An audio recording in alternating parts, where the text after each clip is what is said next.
Good morning, children. You all have been promoted to class 8. It's a very good news.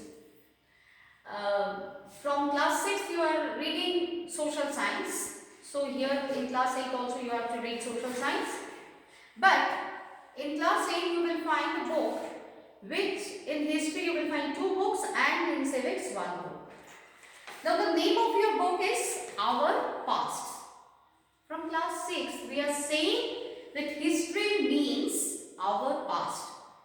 Now, why do we are saying that we need to read our past? Because unless or until you read the past, you cannot correlate it with the present situation. So, we should read the past. In history, there are some important words which you will know, BC and AD.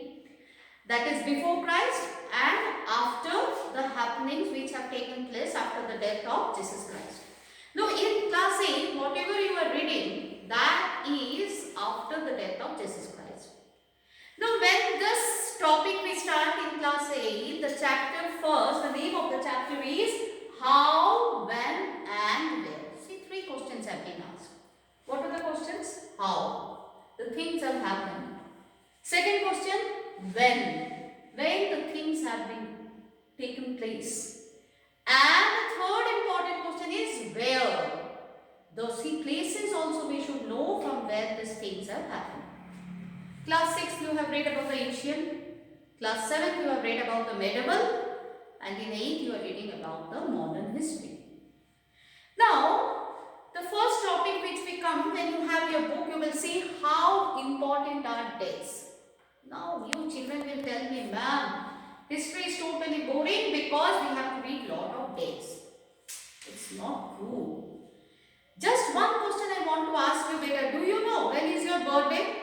You all will raise your hands and say, yes ma'am, yes ma'am, yes ma'am. Why? Because you want to remember that particular date very nicely, because that is a special event for you. So that is why in history we also have some important dates we have to read, on which particular dates the events have taken place. Now, then what is history? So history is certainly about what? About the changes that occur over a period of time. So from the ancient to the modern if you come, you will always see there are a lot of changes, because Indus Valley civilization, when the first civilization started, when people started to settle down near the river Indus, after that the history has started and it's going on. What happened today morning, that is also past, that is also history to me now. So, history is always talking about the changes. Secondly, we find the things that we need to remember, and those 2 things to remember, we need the dates. Now see, archaeologists, they excavate the things. They do not do anything else.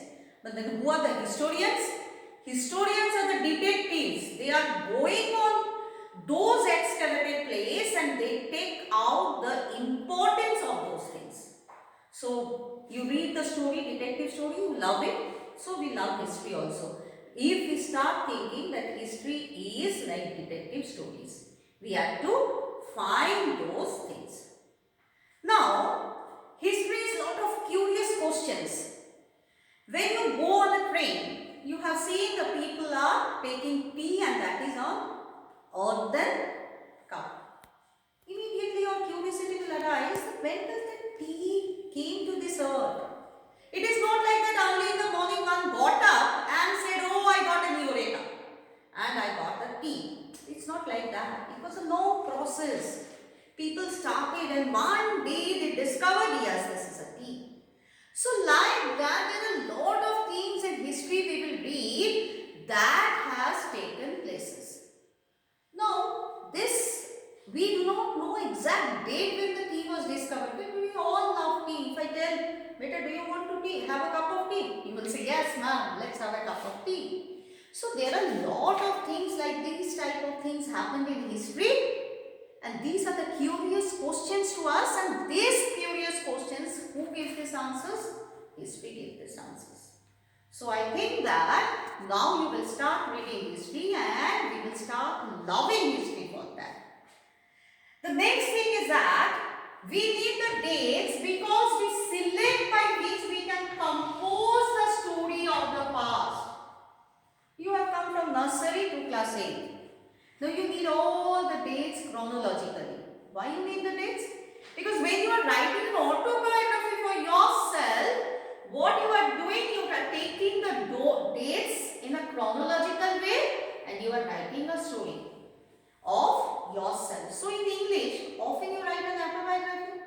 Do you write that in 2020 I was in class 8, then I was in 1994 I was in nursery? You don't write that. What do? You start from the year of birth, then you continuously write it chronologically, and then you will come to 2020 and you will write that in 2020 when I went to class 7, we did not have to give the exams and we were promoted to class 8 due to Corona. Now when you will go at the age of 20, this period will be history for you. And you will remember the year very nicely because you didn't give the exams and you were promoted. So, some cases we need the years and dates which are very, very important in history to compose our story of the past. Now, what do? We take all those small events and these events become very important because it helps us to focus, to study, to see the changes.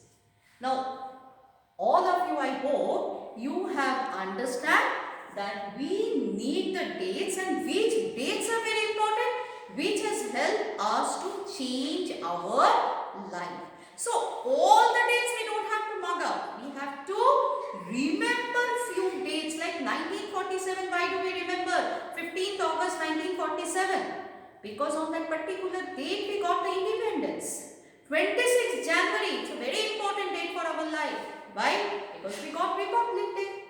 So like that, we do not have to take all the dates and to mug up. You have to understand that which dates are important and how they have helped us to change the things.